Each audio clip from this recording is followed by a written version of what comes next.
Bem-vindos a mais um Espaço MPX. Lembrando que o Espaço MPX é financiado pela MPX Investimentos, uma corretora que ela é linkada à Mirai Asset Brasil, uma corretora que ela é internacional e tem seu polo aqui no Brasil, na Avenida Faria Lima, ali no Itaim. Hoje nós temos aqui no Espaço MPX uma conversa com uns cara, cabeça, empresário, batalhador. Vocês vão conhecer, o cara tem muito conteúdo, gente boa pra caramba. É o Ricardo que está aqui. Ricardo, prazer ter você aqui com a gente hoje. Boa noite. Boa noite. Ele vai falar um pouco da trajetória dele, de um pouco de quem é o Ricardo, da pessoa, caráter, dos empreendimentos que ele encarou e fez. A gente sempre fala que pessoas de sucesso, ou você ganha na loteria, ou você tem que ter muita capacidade, muita garra para crescer na vida. E o Ricardo é um desses caras. Ricardo, é bom ter você com a gente. E a gente vai falar um pouquinho do Espaço Vila Fênix e um pouco também de você. Pode começar. Quem é o Ricardo? Sua formação acadêmica, família. Esse momento é seu, fica à vontade. Boa noite. Bom, meu nome é Ricardo Grill, sou de uma família aí de 5 filhos, 5 irmãos. Não tenho formação acadêmica. Na verdade, eu entrei na faculdade de administração na PUC em 1990. Eu ainda tinha 18 anos, para fazer 19 anos. E passei 3 anos estudando lá, mas eu percebi que para o empreendedor, na verdade, o empreendedor tem que contratar administradores, né? Eu acho que eu não iria conseguir ser talvez um administrador para uma empresa, né? E na vida eu nunca gostei muito de ser um CLT. Então eu larguei a faculdade no 3º ano, depois eu fiz direito, mas também não me encaixei muito na questão de direito, né? E fui batalhando a vida, conforme cada oportunidade que a vida ia me trazendo, eu ia enfrentando e ia fazendo a vida. Legal. Você é casado, tem filhos? Eu sou casado há 27 anos, fiz agora no 1º de fevereiro, 27 anos. Parabéns. No domingo passei mais tempo com a minha esposa do que solteiro. Foi exatamente nesse final de semana passado agora, no dia 1º de fevereiro, né? Sou casado, tenho uma filha de 25 anos, linda, super joia, um orgulho pra gente. E tenho um filhote também, um caçula de 16 anos, que é fantástico, menino de ouro. Graças a Deus, a Claudinha sabe educá-los, soube educá-los, me ajuda em tudo. Minha alma gêmea, graças a Deus, sou casado, bem casado e tranquilo nesse sentido com a vida, super joia. Legal. A Vila Fênix não foi o começo da sua trajetória como profissional. Você teve um tempo antes, que é como corretor. Conta um pouco disso para nós, por favor. Na verdade, eu vim sempre trabalhando oportunidades, né? Eu novo, né? Ainda com 18 anos, eu e um amigo fizemos uma festa na Granja Viana, eu e mais 2 amigos. Fizemos uma festa na Granja, na Rua São Camilo, na Avenida São Camilo, que foi uma loucura. Foram mais de 1.000 pessoas, acho que foram 1.200 pessoas. A gente parou a Granja Viana, foi um sucesso tremendo, chamava O Lado de Lá, e já foi uma aventura muito legal, foi muito interessante. Foi uma festa que deu muito sucesso. Eu lembro que eu e o Roberto, na época a gente só tinha dinheiro, ninguém pagava as coisas com cartão. E a gente chegava em casa e jogava dinheiro numa mesa do meu pai, e era dinheiro para burro. E aí a polícia terminou com a nossa festa, acabou com a nossa festa, né? A gente foi processado por perturbação de sossego e promoção de algazarra, e virou currículo, o menino de 18 anos. Depois a gente foi inocentado. E o mais engraçado foi que quando a gente terminou tudo, a gente tinha fechado as contas todas, eu e o Roberto, a gente entrou na Minha Saveiro, e a gente encontrou mais uma sacola de dinheiro. Nossa senhora, poderia ter dado briga, né? Mas nunca houve má fé entre a gente, né? Então, foi uma coisa que foi natural, a gente riu bastante, continuamos a divisão, já foi bem interessante. Nessa época, eu acho que com 19 anos de idade, eu comprei um terreno na Bahia, em Trancoso, 1.500 metros, do lado do quadrado de Trancoso. Eu era novo e pensava já em fazer alguma coisa nessa região diferente, mas eu percebi que era muito distante de São Paulo, que era muito difícil de cuidar de um terreno lá. E em 94, quando abriram o Aeroporto Internacional de Trancoso, eu me desfiz do imóvel. Engraçado porque eu consegui me desfazer em um dia. Eu cheguei em Trancoso e vendi para o vizinho. Era uma pérola que eu tinha, mas eu não me arrependo de forma nenhuma de ter vendido, porque ela me trouxe outras oportunidades, né? Sim. Aí, se eu for continuando, eu vou continuando, viu, Marcelo? Porque eu não paro, cara. O espaço é seu, fica à vontade. E aí, um pouco mais para frente, eu e o Roberto, novamente, a gente comprou um espaço na Granja, que foi épico também. Se chamava...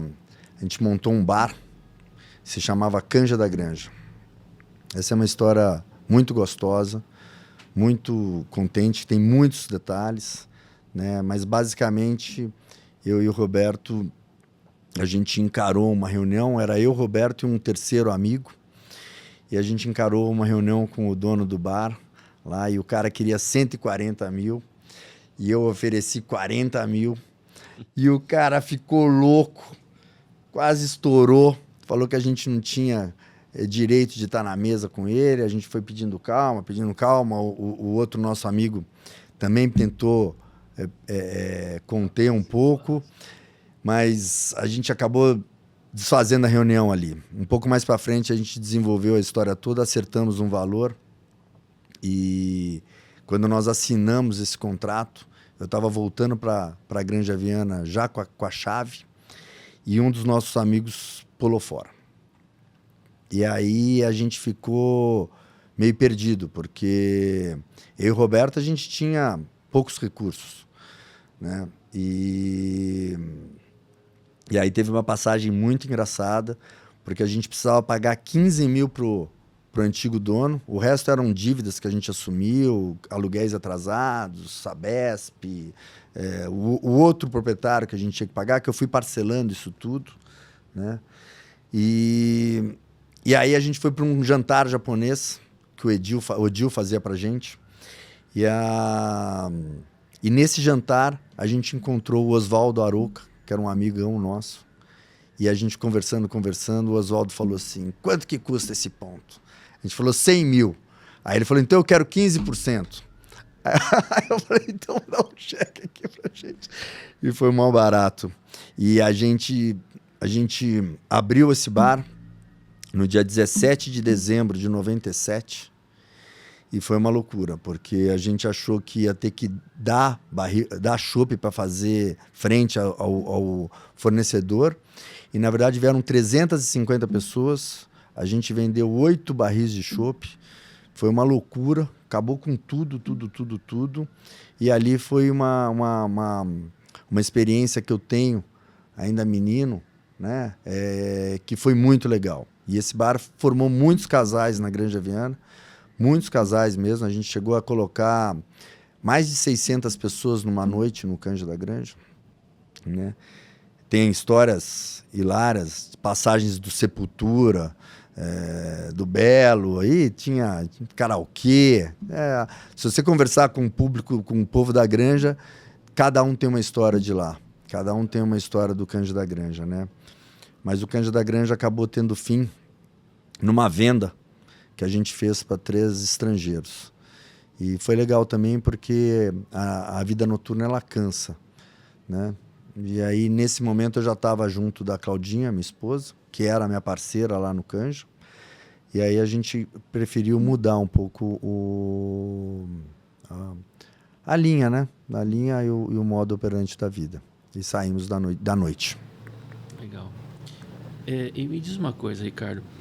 Como é que é conciliar toda essa pegada de vida de empreendedor com a família? Tem fórmula mágica ou você tem que realmente se entregar 100% nisso tudo? Como é que fica tudo isso? Não, eu não acho que tenha fórmula mágica, né? Na verdade, graças a Deus, a gente tem alguns pontos que eu acho que me facilitaram muito a nossa vida. Por exemplo, eu consegui na Granja Viana ter o meu negócio na Granja Viana e morar na Granja Viana, né? Então, eu acho que isso é uma das coisas mais valiosas, você conseguir trabalhar e morar na mesma região, no mesmo local, né, próximo, né?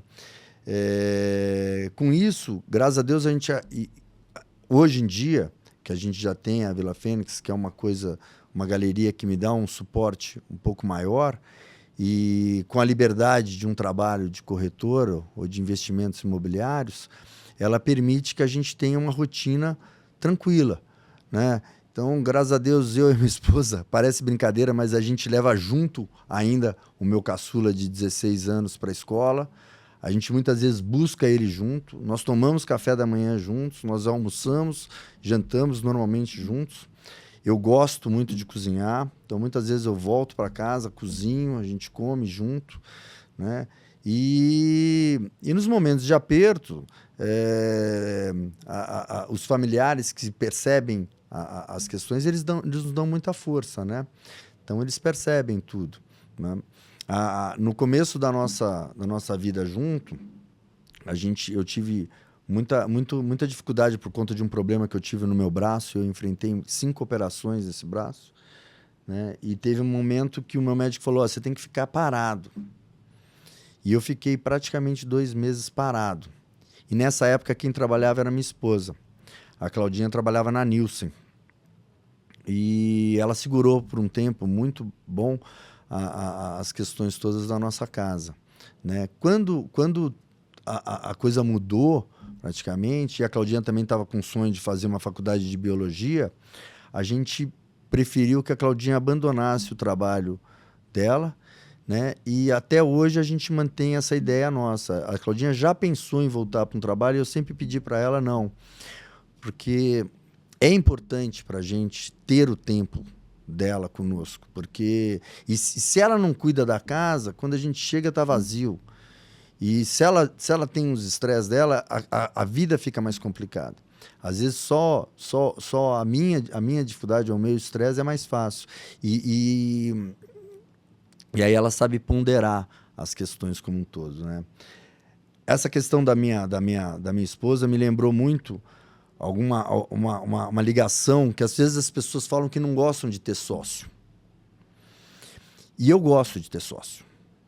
Porque o sócio é aquela pessoa que às vezes você está louco, você está endoidecido por causa da dificuldade, não sei o quê, é o custo, são os trabalhos, os empregados, os funcionários, é o processo, e o outro está mais calmo. E em determinados outros momentos, ele pode estar mais nervoso e você está mais calmo. E além do que, o sócio é a pessoa que você comemora. É uma pessoa que ela está torcendo por você, o que é muito difícil hoje em dia. Então, você ter alguém que torça por você é muito importante, né? Então, na minha vida particular, eu sei que a minha mulher torce por mim, a minha filha torce por todos nós, o meu filho torce por todos nós, né? Hoje em dia eu tenho sentido que a minha filha já se formou, trabalha, está morando em São Paulo exatamente para estar próximo do trabalho, e a maior alegria nossa é saber que ela no fim de semana ela quer vir passar com a gente. Isso é fantástico. Isso não tem nada que pague essa sensação de você saber que tua filha poderia ter outra opção e quer passar conosco. Então, muito bom. Significa que vocês fizeram um bom trabalho como pais. Tomara. A gente vai... Pessoas também, né? É a vida inteira aprendendo, né, Marcelo? É a vida inteira aprendendo. A gente aprende com eles. A gente também quer que eles nos aceitem, né? Você é filho, você quer que seus pais te aceitem. Você é pai, você quer que teus filhos te aceitem, né?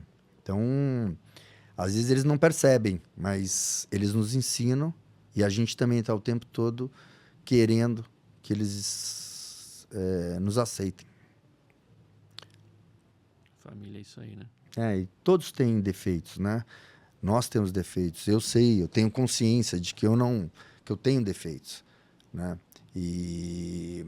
Mas graças a Deus, eu também acho que um relacionamento só funciona se você é franco nas questões como um todo. Então, eu nunca tentei passar uma personalidade, um modo de pensar diferente para minha esposa. Eu sempre fui bem franco, bem claro com ela. E, graças a Deus, eu acho que essa franqueza que nos fez com que a gente tenha um casamento, uma união tão forte e verdadeira.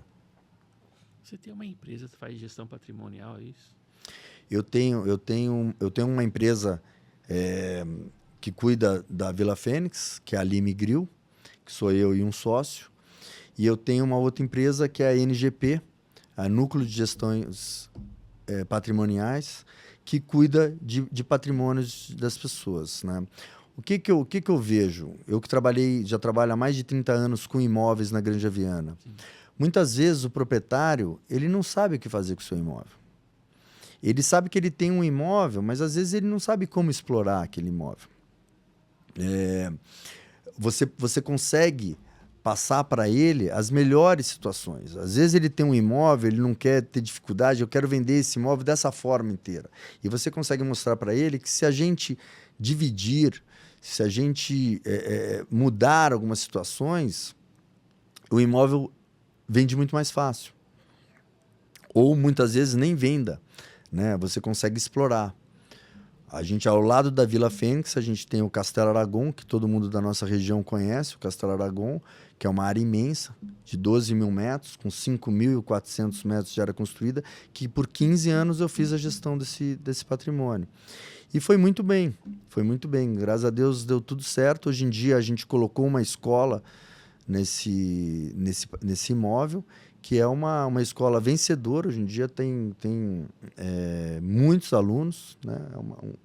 Uma escola realmente que está vencendo, apesar da quantidade de escolas que nós temos na Granja Viana, e todo mundo é feliz, porque o imóvel tá valorizado, o dono da escola está feliz, os herdeiros todos estão felizes, né? Há pouco tempo eles mudaram um pouco a situação, mas eu prefiro até não entrar muito no detalhe dessa última negociação. Sim. Sabe que um tempo atrás, Ricardo, estava conversando com um outro empreendedor aqui da região, ele é mais para a área de seguros, e ele tem 2 filhos também. E ele estava falando comigo, falou, pô, Marcelo, eu não sei o que eu vou fazer, que daqui a pouco meus filhos terminam o colégio e a gente vai precisar ver como vai ficar a faculdade deles, porque na região não tem faculdade para o que eles querem, não sei o quê. Eu falei, como não tem? Não tem essa aqui? Ele falou, não, cara, tem uma faculdade mais específica, aqui na região não tem faculdade. Então, alguns desses jovens têm que migrar aí para estudar mais para a capital, a Paulista, ou Butantã, ali que tem algumas faculdades também. E eu vejo que a Granja Viana, ela é como se fosse autossustentável, né? Você percebe que as pessoas amam a Granja Viana não só por aquilo que ela lhes proporciona, mas por aquilo que eles podem também fazer por ela, né? Porque parece que o meio ambiente ele te retribui na medida que você entende ele e trata ele como ele deve ser tratado, né? Que é respeitar, não invadir, não destruir, né? Deixar um projeto primário estar sempre ali, né? Para poder atender às necessidades das pessoas, mas sem excessos. Que eu vi uma briga muito grande aqui um tempo, né? Com o pessoal falando sobre prédios na Granja Viana, né? Porque isso realmente traz muito fluxo, traz aquilo, né? Mas o que eu percebo? Que a Granja Viana ela é algo ímpar em São Paulo. Não é só na região, né? Ela é algo ímpar em São Paulo. Em qualquer lugar que você vai, se você for em Alphaville, você vê que Alphaville explodiu, cresceu demais, né? Tem muita empresa. E a Granja Viana ela mantém uma tradição. E isso é bom para quem tem prazer de ter uma qualidade de vida, como você estava falando comigo, né? Que você leva o teu filho na escola, almoça em casa. Isso não tem preço, cara. Eu trabalhei 20 anos, mais ou menos 20 anos, no centro da cidade. Chegou uma hora que eu não aguentava mais, cara. Aquele trânsito diário, aquele caos, calor, né? No começo eu ia de ônibus para trabalhar, depois eu comprei um carro, aí eu falava à minha esposa, eu vou trabalhar de carro, não sei o quê, e quando era rodízio de carro, eu ia de táxi trabalhar. Ela, mas foi de táxi? Eu falei, eu não aguento pegar um ônibus mais, cara. Não tem mais idade para isso. Então eu ia de táxi, voltava de táxi. Né? Mas eu lembro muito daquilo que eu passei com o caos, com o estresse. Isso abalou bastante minha saúde em alguns momentos. Né? E o que eu vejo? Eu vejo que a Granja Viana, ela tem devolvido muito, né, aos seus moradores o respeito que ela tem tido deles. Isso é bonito, cara. É muito bonito isso. Né? Eu vejo que você tem uma história, né? Pelo tempo que nós estamos conversando, você tem uma história, né, bonita de vida, não importa se tem formação acadêmica ou não, mas você tem um conteúdo gigantesco. Né? Você é um cara que tem a gente chama de estrela, né? Outros falam que tem uma energia, que tem força, não importa como chama. Né? Mas parece que o que a gente entende? Que as pessoas às vezes elas se matam, correm, brigam, né, e querem tentar ganhar o dinheiro com afinco, e às vezes não é isso. É você voltar, respirar, olhar tudo que você tem para fazer e você começar a migrar para aquilo que você percebe que você tem talento, que foi você fez. Naquilo que você tem talento, você vai o que é mais maravilhoso é porque não tem medo. Você olha e fala, eu vou fazer isso. E não te causa aquele medo, puta, e se não der certo? Você até esquece, isso não existe para você. Porque você percebe que eu vou fazer. Não importa com o tamanho que é o desafio. Eu vou fazer, pronto, acabou. E eu tenho certeza que algumas pessoas olharam para você, pô, Ricardo, tem certeza, velho? Não é assim. Você fala, não, esquece que eu vou fazer. Não é assim? Bom, em tudo na vida você tem que ter fé, né? A fé está nas obras, né? Então, quando a gente acredita na situação, você realmente consegue fazer. Eu costumo dizer muito para minhas esposas que quando eu vejo a questão pronta, já está pronto. É só uma questão de tempo agora, é só realizar, né? A gente depois fala um pouco daqui da vila, desse desafio que eu encarei, mas que já faz 14 anos, né? Então, a gente está encarando outros desafios hoje em dia ainda, né? Mas eu ia voltar um pouco na questão que tu falou da faculdade, porque na minha época, que eu vim para a Granja, eu vim em 82. E já logo, na minha época, era sexta, sétima série. Eu fiz 7ª e 8ª série na escola da Granja. E aí a gente já ia para o primeiro ano científico. E na minha época não existia nenhuma escola na Granja Viana que tinha o científico. Eu tive que estudar em São Paulo. Eu estudei no Objetivo de Pinheiros, né? E aí no ano seguinte, a escola Rio Branco, né, o Colégio Rio Branco, abriu a primeira turma do científico. E essa turma foi abrindo o primeiro, o segundo e o terceiro. Hoje em dia a gente tem várias opções de escolas na Granja Viana com o científico. Eu acho que não é mais científico, né? Agora, nem lembro como é que é o nome, mas científico é dos antigos mesmo. Né? Na minha língua. E agora a faculdade só tem realmente a faculdade de Rio Branco. Sim. Né? Nós, graças a Deus, demos muita sorte que a Letícia terminou o Objetivo aqui na Granja Viana e ela conseguiu ingressar na FEA, na USP. Então, graças a Deus, era um trajeto curto, porque para você ir daqui até a USP era só Raposo, ainda às vezes ela ia pela Politécnica, nem pegava a Raposo inteira para entrar pela outra portaria da USP, e aí ela não sofreu tanto. Né? Depois de formada, quando ela foi para o mercado de trabalho, aí sim ela começou a sofrer mais. E às vezes não só na ida, muitas vezes na volta, que ela colocava o Waze que dava que a gente ia chegar em casa 8h30. Por isso a gente acabou optando para ela montar um apartamentinho lá na Vila Madalena, que ela está super feliz e é um pontinho nosso em São Paulo. Né? Quanto à Granja Viana, a Granja Viana, eu que mexi muito tempo com desenvolvimento imobiliário e com imobiliário, né? Eu faço uma comparação ao Alphaville. Era assim, quem queria um espaço urbanizado, planejado, foi atrás do Takaoka. Realmente ele buscou e encontrou ali aquele produto perfeito, Sim. que é o Alphaville, totalmente urbanizado, bem planejado, estão de parabéns. E quem queria uma coisa mais pitoresca, uma coisa mais ecológica, um terreno maior, uma aproximação maior com a natureza, ou às vezes até um negócio mais fácil, por isso que acabou que a Granja Viana tem um valor de mercado muito mais baixo que a Alphaville, vinha para a Granja Viana, né? E a gente acabou crescendo de forma desordenada. Quanto à ideia dos prédios, né? Todos nós sempre fomos contra os prédios. No papo aqui contigo, eu lembrei que a gente, no passado, eu, o Chacrinha e o Roberto, nós montamos uma empresa que era a CNP, Chacrinha, Neco e Preto, né? E a gente fazia a limpeza das praças públicas. E foi incrível, porque a gente também montou essa empresa sem recurso nenhum. O nosso tio Pimentel, ele fez uma carta e nós íamos de casa em casa pedindo dinheiro para montar a empresa. E foi muito legal, a gente recebeu muita ajuda, a gente comprou muito maquinário. E aí nós limpávamos todas as praças da Granja Viana. A Praça Niso Vianas, da Quirubina, a de baixo que tinham as pirâmides. E a gente limpava em trocas de placas de comunicação visual. E nessa época a gente já brigava com a própria poluição visual que estava chegando à Granja. Uma vez eles colocaram um primeiro outdoor na São Camilo, já fazendo propaganda ao Carrefour, e a gente foi lá e derrubou.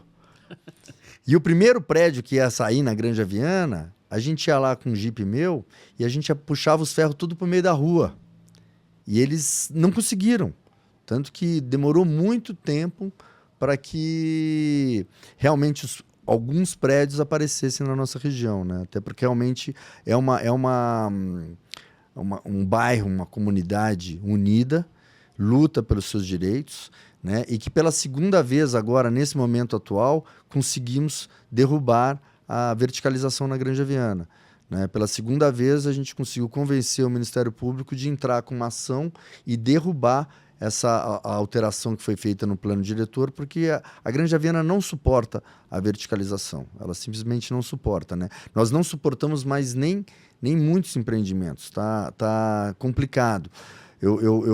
Meu pai é engenheiro civil, sempre trabalhou, e o que ele fala, que a maior verdade é essa: a gente tem que se preocupar com a densidade demográfica. Então, você pega um terreno grande, você consegue colocar ali algumas casas, mas você colocar ali um adensamento imenso de pessoas não dá certo, não funciona. E a gente realmente não tem infraestrutura urbana nem viária para receber mais gente, né? Então, isso tem sido hoje em dia um problema a ser enfrentado na Granja. A gente tem, Ricardo, um escritório aqui na São Camilo, ao lado do Hospital Veterinário, aqui em Carapicuíba, que a gente chama que é Granja Viana também ali. Sabe o que mais me chama a atenção, às vezes, quando eu estou trabalhando? Cara, eu já ouvi de tudo. Jegue. Já ouvi águia. Mico, saguizinho. Sagui? De um monte. Às vezes ele só... Quando eu comecei a olhar e eu vi o saguizinho, aí você começa a olhar, você enxerga todos eles nas árvores, né? Então, você tem de tudo aqui na Granja Viana. E é um espaço que, se você se permitir, ele morre. Porque parece que o ser humano, ele vem sem pensar nisso, né? E às vezes eu estou trabalhando, eu começo a ouvir tudo isso e falo, cara, não existe espaço mais em São Paulo assim. Se realmente não se agir para poder proteger a Granja Viana, os grandes empresários, aqueles que não estão preocupados com o meio ambiente, que só estão preocupados com o dinheiro, eles vêm e destroem tudo. Eu acho que a gente tem que ter um equilíbrio em tudo. Esse equilíbrio que você fala em almoçar com a família, buscar filho na escola, não sei o quê, isso é um equilíbrio. Quando a gente perde o equilíbrio e começa a pender só para um lado, a gente percebe que a nossa vida começa a ter problema. Eu conheço lá o prédio que você está mencionando, né, ao lado do Hospital Veterinário. Eu moro lá em Carapicuíba também, porque eu moro dentro da fazendinha, né? Nós temos uma araucária atrás da minha casa que a gente acompanha todos os anos um casal de gavião fazer o ninho deles lá. Nós temos uma área, né, perto da nossa casa que você tem coatis. Os coatis, eles vivem em bandos e a gente direto tem que parar para eles cruzarem a rua, né? E o coati, o alfa, ele visita a gente na minha casa, né? Minha casa, graças a Deus, é uma casa com bastantes animais. A gente tem alguns animais, inclusive sempre tivemos... A minha esposa salvou até uma galinha Foi num lugar de compra de galinha, pegou a galinha, levou para casa, a Rosinha. Então, a Granja Viana tem essa relação com os animais, né?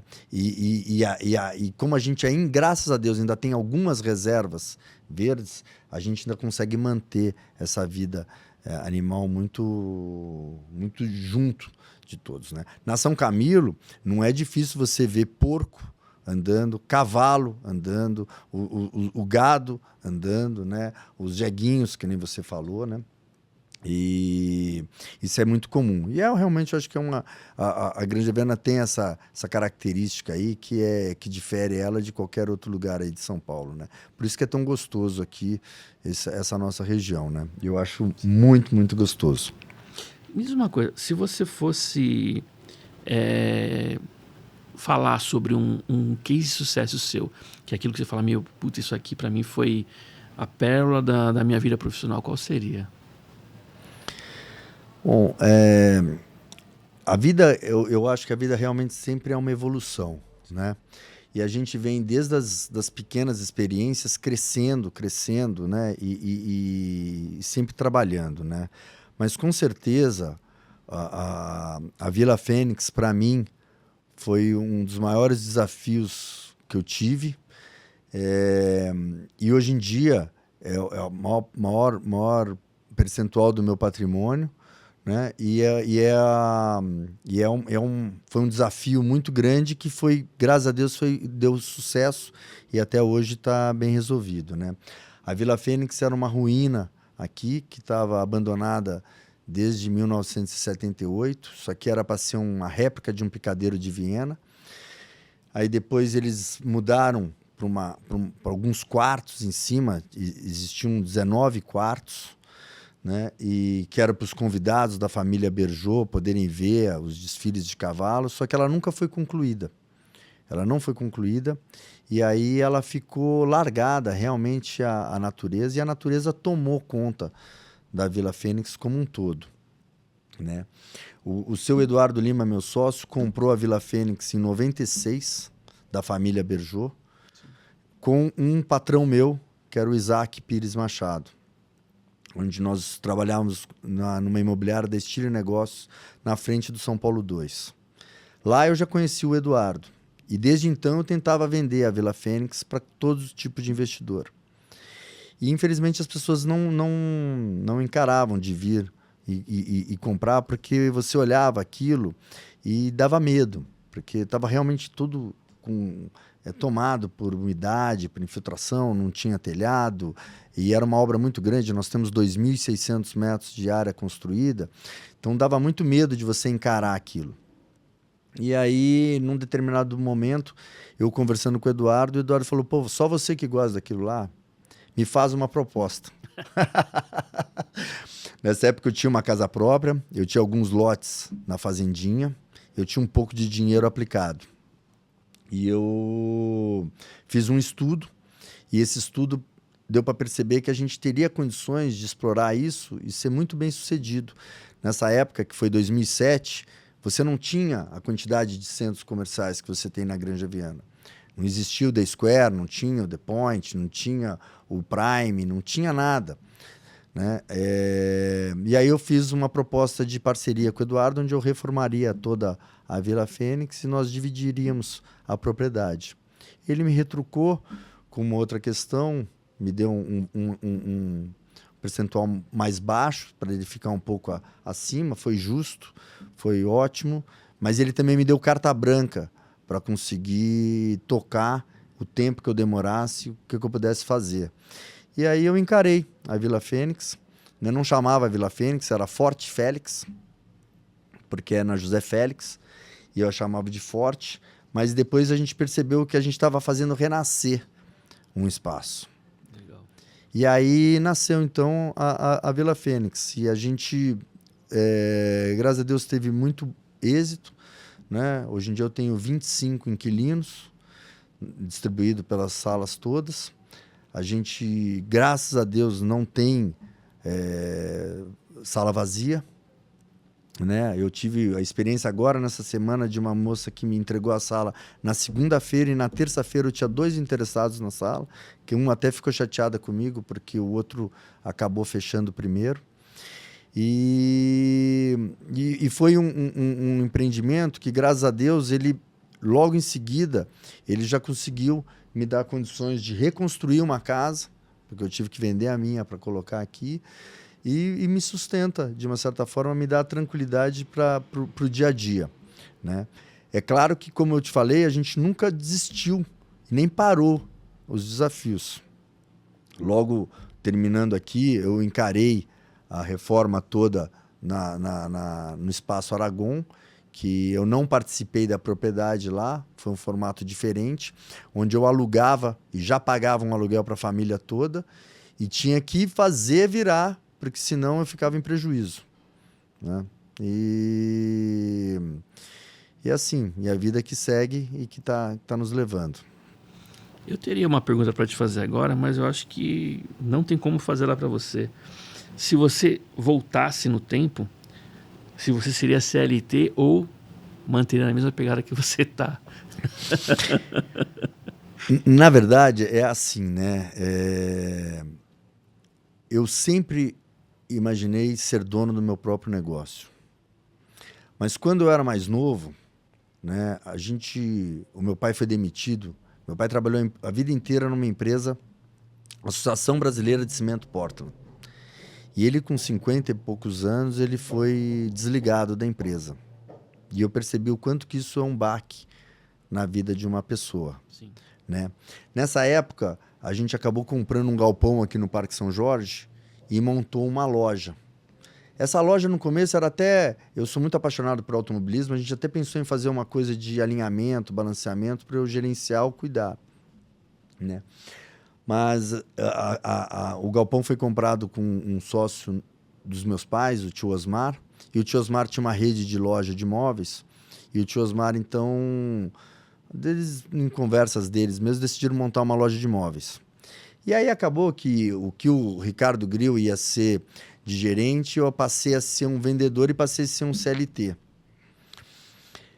A experiência para mim não foi ruim. Não foi ruim, né? Eu consegui desenvolver muitas coisas naquela época. Eu consegui comprar uma moto, eu tinha uma Saveiro, então eu conseguia ficar de moto e de Saveiro, não ia ter essa condição se fosse diferente, porque eu, além de ser vendedor lá, além de cuidar de lá, eu também entregava e montava móveis para ganhar um dinheiro extra. Sim. Né? Mas a situação de CLT realmente não me agrada. Eu acho que empreender no Brasil não é fácil. É verdade. Eu, com 28 anos, eu tive 4 negócios e tive mais de 30 funcionários. E a carga tributária, o peso trabalhista no Brasil, ele é muito difícil para o empreendedor e para o empresário, né? Mas eu consegui, nesse caminho da minha vida, fazer as minhas escolhas e hoje em dia praticamente eu trabalho sozinho na minha empresa. Temos a Lime Grill que cuida da Vila Fênix e eu tenho a NGP que faz os negócios próprios, né? Então a gente mexe com construção, nós estamos construindo agora, né? Mesmo com as dificuldades de custos um pouco mais elevados, mas a gente vai trabalhando da nossa forma. A gente tenta comprar tudo antecipado, compra direto, compra fazendo bons negócios para os próprios materiais de construção e nas distribuidoras, e assim a gente vai conseguindo driblar essa situação e ainda conseguindo ganhar dinheiro com construção, né? Porque eu vejo a pessoa que constrói consegue sim, se não se perder no orçamento e se não vender muito caro, até porque a Granja Viana ainda não permite um valor por metro quadrado muito alto, mas consegue ter sucesso ainda. Muito bom. Como você se enxerga daqui, sei lá, uns 10, 15 anos como empresário? Você acha que você já atingiu o seu potencial de crescimento? Você acha que você vai crescer mais ainda? Como você se enxerga? Eu penso assim, Marcelo. Às vezes eu faço uma projeção na minha vida de 5 em 5 anos. Eu não chego a ir, às vezes, a 10 anos para frente. Até porque eu acho que a vida é um sopro e a gente não tem controle de nada, a gente nem sabe quanto tempo as coisas vão acontecer, né? Eu digo para mim mesmo que eu vou viver até os 110, mas eu acho que é para eu ser otimista e sempre pensar de forma otimista e sempre achar que a gente vai um pouco mais para frente, né? E ter esses pensamentos positivos, que esses pensamentos positivos normalmente nos deixam mais tranquilos. E a gente não se sente que está terminando, né? Não seria isso, mas eu faço às vezes umas projeções para 5 anos. Eu acho que a gente tem uma condição boa, né? Eu em 5 anos eu me imagino mantendo as minhas atividades tais quais eu faço hoje em dia, né? E aproveitando sim mais algumas brechas que a Granja Viana nos permite. Então eu agora estou fazendo um pequeno empreendimento de algumas unidades. Eu penso em fazer ainda mais 2 empreendimentos um pouco maiores e tenho alguns outros sonhos um pouco mais audaciosos. Ainda não parei de sonhar, não, graças a Deus. Né? Daqui 10 ou um pouco mais de tempo, eventualmente eu poderia até pensar numa mudança de vida. Porque eu sou uma pessoa simples, eu não tenho necessidades nenhuma de extravagância. Eu falo que eu prefiro ser rei no meu cantinho do que ser um Zé Ninguém lá fora ou em algum outro local onde eu não me sinta bem. Então eu gosto de me sentir em casa. A Granja Viana nos permite isso, porque você sai na rua cumprimentando todo mundo o tempo todo, né? Então aqui a gente tem esse respaldo, que é uma coisa muito gostosa, que nos faz bem, né? E a gente está muito enraizado aqui para eu pensar em sair ou mudar, né? Mas talvez daqui uns 10, 15 anos eu pensasse em ter uma vida diferente, né? Poderia pensar, as pessoas falam que a vida no campo não é fácil, eventualmente, ou uma vida na praia, né? Mas eu acho que eu, com a minha cabeça, o meu filho já formado, já trabalhando, já em condições de se virar, talvez eu e a Claudinha a gente possa buscar alguma coisa um pouco diferente, né? Até porque não é a parte financeira que me move, não. Na verdade, eu sou mais movido pelo desafio. E às vezes são os desafios que me fazem querer fazer, né? Esse meu empreendimento é um desafio que eu estou fazendo e que nasceu para a gente resolver um problema dos meus pais. Que eles queriam morar numa casa térrea, eles queriam sair da casa dele.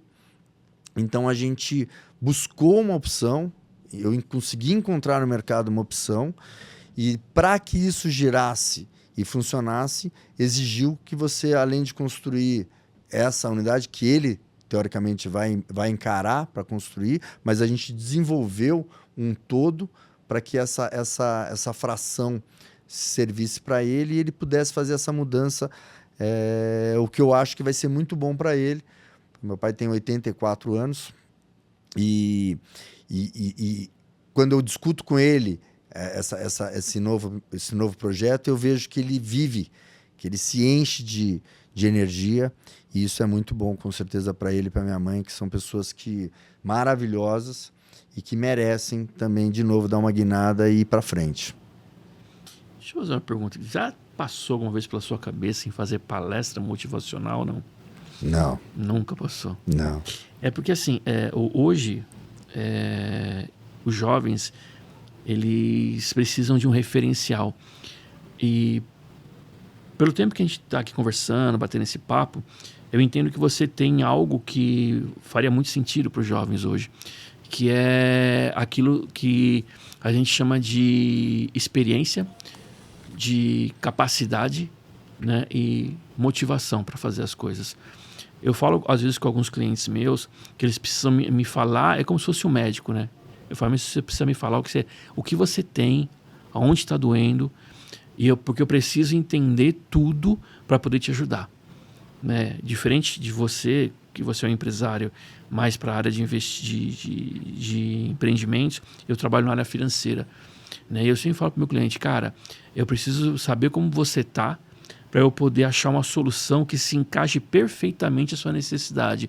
Porque às vezes o cara fala, pô, Marcelo, estou precisando disso. Mas peraí, isso dá para fazer? Não. Isso aqui dá para fazer? Isso aqui dá para fazer? Aonde eu consigo trazer algo para você que não só faça sentido, mas se encaixe na tua realidade financeira, né? Para que você lá na frente consiga atingir seu objetivo, fazer tudo o que você precisa fazer, né?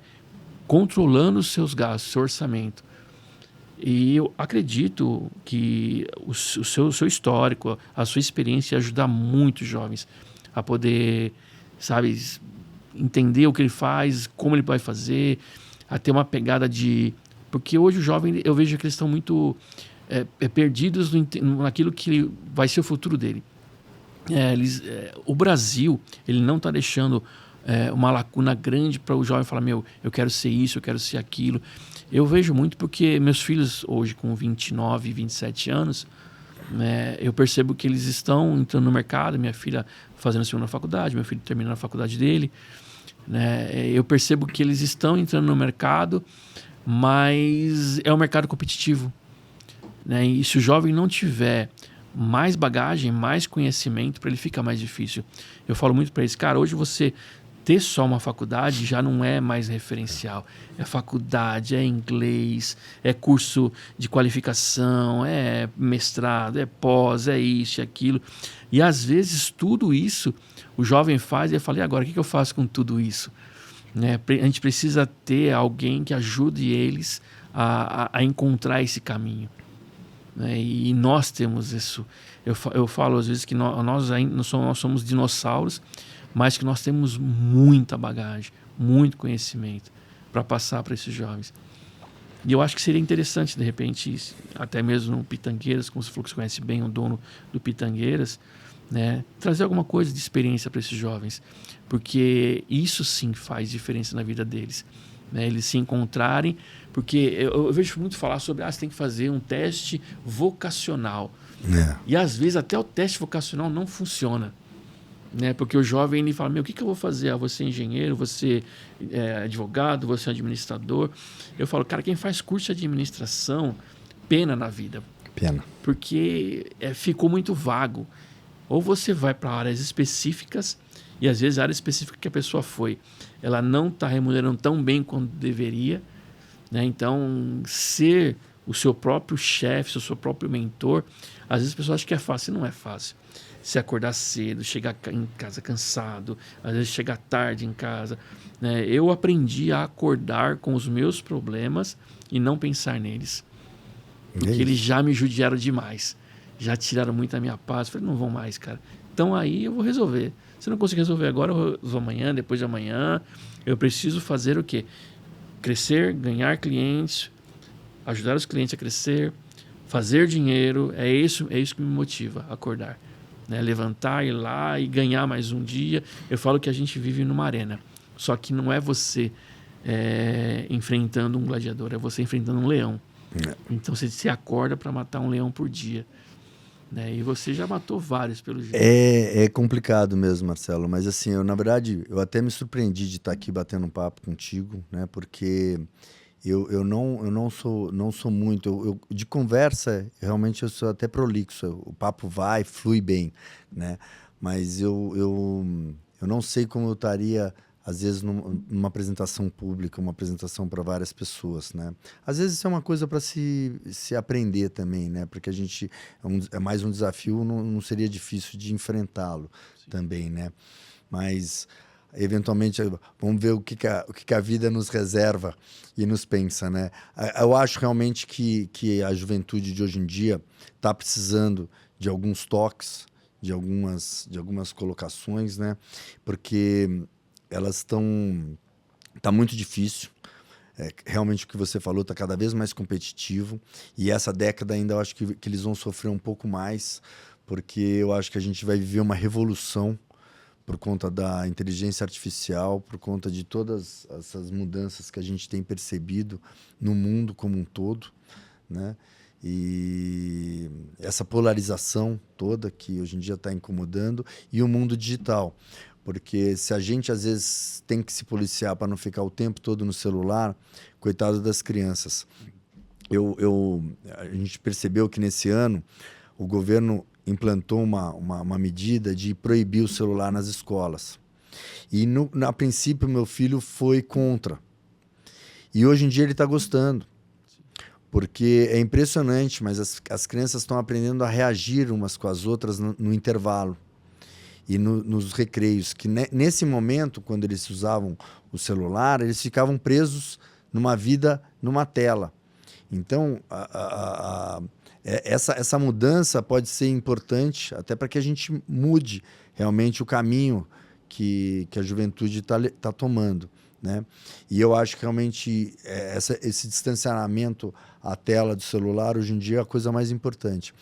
Eu tenho um amigo, a gente pedala muito junto, né? E ele fala que às vezes as 2 horas que passa pedalando, ele está feliz porque ele sente que aquele momento ele não está ligado a um aparelho, né? Então, o quanto que isso pode nos fazer bem a saída, né? A gente pegava muito no pé no Daniel. O Daniel até foi uma pessoa que nunca ficou muito grudada mesmo no celular. Hoje em dia ele vai para a academia dele, ele faz outras atividades, consegue se desprender um pouco. Fiquemos contentes que ele está percebendo o quão bom foi a ideia de tirarem o celular das escolas. Eu acho que é importante as pessoas tentarem se desligar um pouco dessa vida na internet, né? Mas vou pensar nessa tua ideia, porque para arrumar mais algum desafio para mim. Não pode parar, não. Beleza, tá bom, Marcelo. Bom, nós estamos terminando. Eu quero agradecer você que acompanha a gente, agradecer a presença do Ricardo aqui também, que ajudou muito, agregou muito. Para nós tem sido uma alegria, Ricardo, poder receber pessoas de várias áreas. O nosso objetivo aqui não é trazer só empresários, é trazer um professor de escola, para entender o que está acontecendo na escola, para a gente poder bater um papo, né? Eu sei que não, eu tenho uma irmã que ela é professora e ela já passou uns apertos muito grandes na escola pública dando aula, né? E não é fácil, é difícil, né? A gente interagir com crianças que a gente não deu educação para elas, quem deu foi uma outra pessoa, né? E as crianças vêm às vezes com dores, com sofrimentos. Eu me lembro há muito tempo atrás, Ricardo, quando eu trabalhava no centro ainda, tinham crianças de rua, né? Que elas dormiam nas ruas. E um dia eu parei para conversar com um. E era um menino, ele devia ter uns 9 anos no máximo. E eu falei, filho, por que você está na rua? Né? E ele falou, eu não consigo ficar dentro da minha casa. Meu pai me bate, meu pai aí era abusivo, é isso, é aquilo. Eu prefiro ficar na rua. Eu falei, mas na rua não é perigoso? Ele falou, a gente tem que dormir juntos.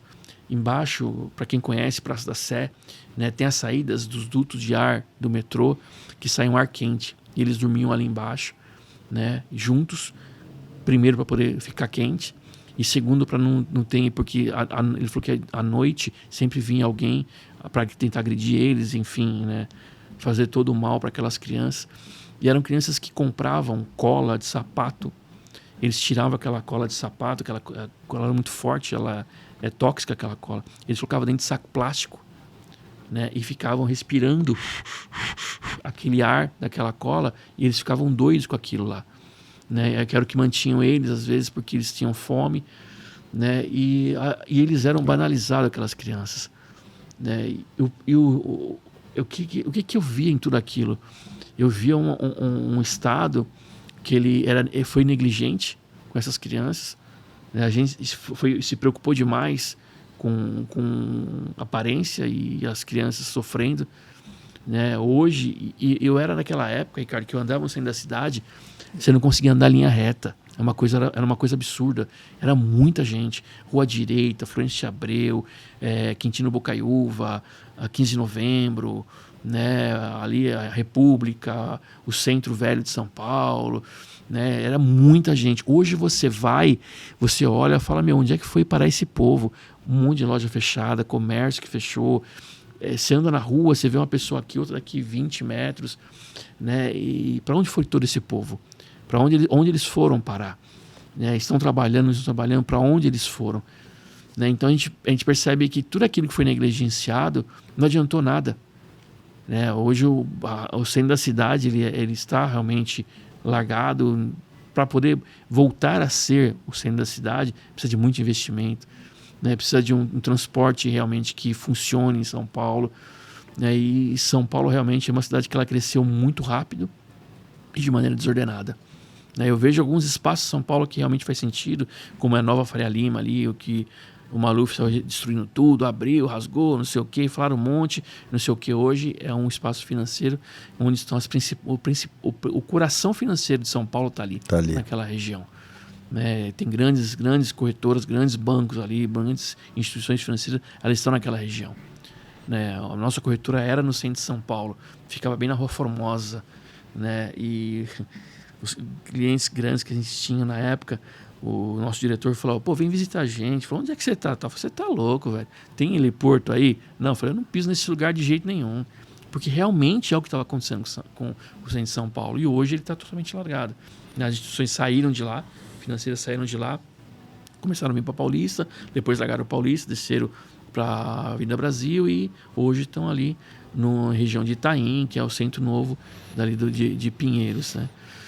Mas o que eu entendo? Que a vida ela muda. Aí a gente precisa se adaptar a essas mudanças. Né? E o nosso jovem precisa receber um pouco mais de atenção. Eles precisam do nosso conteúdo, né? da nossa ajuda para eles, que eles possam se encontrar e fazer algo diferente. Onde nós erramos, eles não podem errar. Porque o país, na realidade, não aceita mais erro. O país não comporta mais tanto erro que a gente viu no passado. E se eles continuarem, a gente vai ter uma sociedade totalmente destruída. E não vai ser só em São Paulo, não. Vai ser no Brasil inteiro. Isso. Né? Mas... nem posso entrar muito nesse mérito todo, porque eu conheço muito bem o Brasil. E se você for lá para cima, se você for lá para Fortaleza, se você for lá para Maranhão, você vai ver como é que está complicada a situação. Você vai para a Bahia, está muito complicado. Né? São Paulo, com certeza, cresceu de forma totalmente desordenada e é uma mega metrópole, né? Sei lá, 18 milhões de pessoas, é um absurdo o que tem em São Paulo. Deve ter muita tristeza aí, ainda mais no centro, com certeza, né? Ainda mais para crianças. Né? E eu acho que, às vezes, só o poder público fica difícil. Então, o que o Estado, né, o governo teria que fazer é sair, tirar o peso que eles colocaram em cima dos empresários. O empresário não consegue sustentar. E ficam tentando tirar dinheiro do empresário, o coitado do empresário não aguenta mais. Ninguém aguenta mais pagar a conta. Você tem um IPVA hoje em dia no Brasil, o carro mais barato do Brasil, o IPVA é R$ 2.220. Isso quantas horas trabalhadas é de uma pessoa? De quanto tempo é trabalhado uma pessoa? Você tem um IPVA em países liberais que não é nada. Então não tem porquê você ter essas cobranças todas, você ter esse recurso todo que a gente tem de impostos e não se devolve nada. E, na verdade, eles não precisam nem devolver nada. Eles só não podem tirar tudo da gente. Porque se deixarem com os empresários cuidam do Brasil como um todo. Dão emprego para as pessoas, ajudam as crianças. É só você perceber o quanto uma pessoa que é bem-sucedido, o quanto que ele devolve para uma sociedade. Né? Agora, eles não deixam. É o maior peso. Você faz uma reforma tributária e a gente vai ter o maior IVA do mundo. E se você entrar ainda no mérito de outros itens como bebida e lazer, o negócio transcende ainda mais. Quer dizer, vão tirar ainda mais quase que a alegria do brasileiro, que é um povo feliz, alegre. Eu por 24 anos, desde 2001 até 2023, eu fiz o Rally dos Sertões. E a gente sobe até o norte, a gente vê todo tipo de miséria. Só que você vê as pessoas te recebendo, te dando uma fruta, dando um pouquinho que eles têm, tentando te dar uma alegria, tentando te servir um café ou uma água, sempre com um sorriso.